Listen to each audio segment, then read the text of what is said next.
அன்னை தகவல் சேனலில் இன்றைக்கி என்ன பார்க்க போகிறோம் அப்படின்னா, பிறப்பு இறப்பு சான்று பெறாதவர்கள் பெறுவது எப்படி அப்படிங்கிறத ஒன் பை ஒன்னாக பார்க்கலாம். ஃபஸ்ட்டு பாயிண்ட்டு, பிறப்பு இறப்பு சான்று எத்தனை நாட்களுக்குள் விண்ணப்பிக்க வேண்டும் அப்படிங்கிறத பற்றி பார்க்க போகிறோம். பிறப்பு இறப்பு சான்று ஏன் எடுக்க வேண்டும் அப்படிங்கிறத பற்றி பார்க்க போகிறோம். பிறப்பு இறப்பு சான்று விண்ணப்பிக்காதவர்கள் விண்ணப்பிப்பது எப்படி அப்படிங்கிறத பற்றி விரிவாக பார்க்கலாம். ஃபஸ்ட்டு பாயிண்ட்டு, பிறப்பு இறப்பு சான்று எத்தனை நாட்களுக்குள் விண்ணப்பிக்க வேண்டும் அப்படிங்கன்னா, ஒரு குழந்தையோ ஒரு பெரிய மனிதரோ பிறந்தாங்க இறந்தாங்க அப்படின்னா 21 நாட்களுக்குள் பதிவு செஞ்சோம் அப்படின்னா பதிவு கட்டணங்கிறது எதுவும் கிடையாது. இது ஃபஸ்ட்டு பாயிண்ட். பிறப்போ இறப்போ 21 நாட்களிலிருந்து ஒரு வருடத்துக்குள் இருந்தால் அதுக்கு 200 ரூபா அபராத கட்டணம் செலுத்தி சான்று வாங்கிக்கலாம். அதுவே பிறப்பு மற்றும் இறப்பு ஒரு வருடத்திற்கு மேல் பதியவில்லை என்றால் அதோட விளக்கத்தை பற்றி விரிவாக பின்னாடி பார்க்கலாம். செகண்ட் பாயிண்ட், பிறப்பு சான்று ஏன் எடுக்க வேண்டும்? ஒரு குழந்தை பிறந்துச்சு, அதுக்கு பர்த் சர்டிஃபிகேட் வாங்கிட்டீங்க அப்படின்னா பர்த் சர்டிஃபிகேட்டை வச்சு தான் ஆதார் அட்டை எடுக்க முடியும். இது ஃபஸ்ட்டு பாயிண்ட். இதை தவிர ஸ்கூலில் சேர்க்குறதுக்கு, ரேஷன் கார்டில் பேரை சேர்க்குறதுக்கு பர்த் சர்டிஃபிகேட்டு கண்டிப்பாக வேணும். இதை தவிர ஜாதி சான்றிதழ் வாங்கிறதுக்கும் கேட்பாங்க. 2019 வருஷத்துலேருந்து 10வது மார்க் ஷீட்டை பார்த்தீங்க அப்படின்னா ஸ்டூடெண்ட்டோட பேர், அவங்களுடைய அப்பா பேர் மற்றும் அம்மா பேர் தமிழ் மற்றும் ஆங்கிலத்தில் வந்திருக்கும். அதனால் 10வது படிக்கிற மாணவர்களுக்கு பர்த் சர்டிஃபிகேட்டு தமிழ்லையும் மற்றும் இங்கிலீஷில் கண்டிப்பாக ஸ்கூலில் கேட்பாங்க. அதுக்கு இந்த பர்த் சர்டிஃபிகேட்டுங்கிறது கண்டிப்பாக வேணும். மற்றும் ஜேஇஇ நீட் எக்ஸாம் எழுதுகிற ஸ்டூடெண்ட்டுக்கு செலக்ட் ஆகிட்டாங்க அப்படின்னா அந்த காலேஜில் சேர்றதுக்கு பர்த் சர்டிஃபிகேட்டுங்கிறது கேட்பாங்க. எதுக்காக அப்படின்னா இவங்க இந்த ஸ்டேட்டை சேர்ந்தவங்க அப்படிங்கிறதுக்காக பர்த் சர்டிஃபிகேட்டு கண்டிப்பாக கேட்பாங்க. இதை தவிர பாஸ்போர்ட் விண்ணப்பிக்க நவம்பர் 2023 பார்த்தீங்கன்னா ஒருத்தங்க ஸ்கூலுக்கே போகல, டிசியே இல்லை அப்படின்னா ஆதார் கார்டை வச்சு பாஸ்போர்ட் போடுற மாதிரி இருந்துச்சு. நவம்பர் 2023 அப்புறம் என்ன அப்படின்னா அவங்களுடைய பர்த் சர்டிஃபிகேட்டையும் பாஸ்போர்ட் வாங்குறதுக்கு கேட்குறாங்க. அதனால் பர்த் சர்டிஃபிகேட் எடுத்து வச்சுக்கிறது முக்கியம். இதை தவிர தமிழ்நாடு அரசாங்க பணியில் சேர்கிறதுக்கும் பர்த் சர்டிஃபிகேட்டு கேட்பாங்க. தேர்தலில் போட்டியிட கவுன்சிலர் எலெக்ஷன்லலாம் நிற்கிறவங்களுக்கு பர்த் சர்டிஃபிகேட்டுங்கிறது ஒரு சான்றாக வைக்க சொல்கிறாங்க. இது ஆப்ஷனல் தான், ஆனால் இருக்கிறது நல்லது. கடைசியாக இரட்டை குடியுரிமைக்கு இது கண்டிப்பாக யூஸ் ஆகுது. இரட்டை குடியுரிமை அப்படின்னா என்ன அப்படின்னா, இப்போ இந்தியாவில் இருந்திருப்பாங்க, அவங்க சிங்கப்பூர், ஃப்ரான்ஸு அப்படிங்கிற நாட்டில் போய் வேலை பார்த்துட்டு அங்கே பர்மனெண்ட் விசா, க்ரீன் விசா அப்படின்றத வாங்கியிருப்பாங்க. அவங்க இந்தியாவுக்கும் வருடத்துக்கு ஒரு தடவை இல்லை 2 வருடத்துக்கு ஒரு தடவை வந்துட்டு போகிறதுக்கு இரட்டை குடியுரிமைக்கு பர்த் சர்டிஃபிகேட்டு அப்படிங்கிறது கேட்பாங்க. சில பேர் 1950, 60 பிறந்தவங்க கூட பர்த் சர்டிஃபிகேட்டுங்கிறது வாங்கி வச்சுக்கிறது நல்லது. அடுத்தது, இறப்பு சான்று ஏன் எடுக்க வேண்டும்? வாரிசு சான்று எடுக்கணும் அப்படின்னா அதுக்கு கண்டிப்பாக இறப்பு சான்றுங்கிறது வேணும்.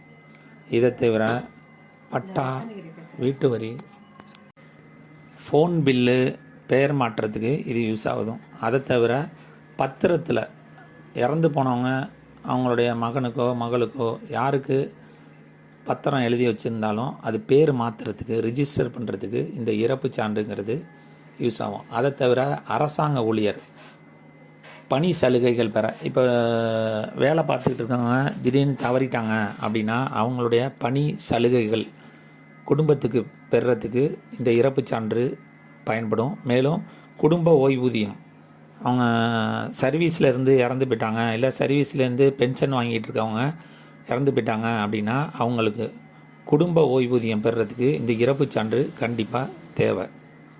அடுத்து, இறப்பு ஒரு வருடத்திற்கு மேல் பதியவில்லை என்றால் அதன் விளக்கத்தை பற்றி இப்போ பார்க்க போகிறோம்.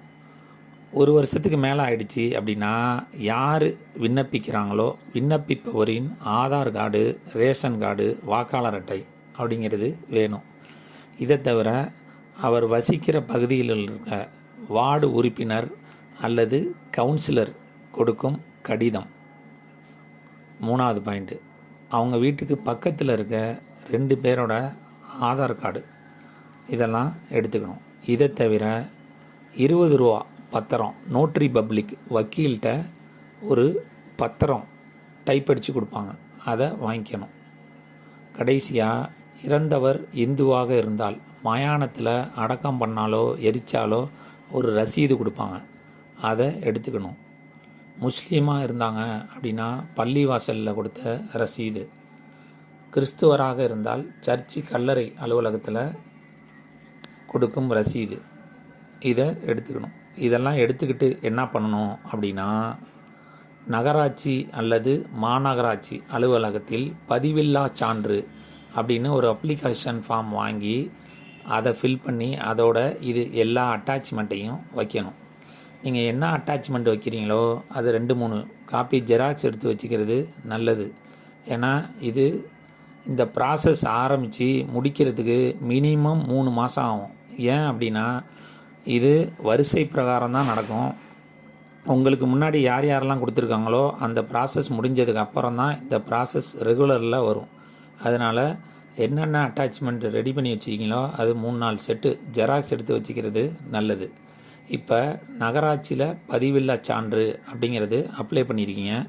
அதுக்கப்புறம் என்ன நடக்குது அப்படின்னா, நகராட்சி அல்லது மாநகராட்சி அவங்க என்ன பண்ணுவாங்க அப்படின்னா, நம்ம கொடுத்த எல்லா அட்டாச்மெண்ட்டையும் ஆர்டிஓ சாருக்கு அனுப்புவாங்க, ரெவென்யூ டிவிஷனல் ஆஃபீஸருக்கு அனுப்புவாங்க.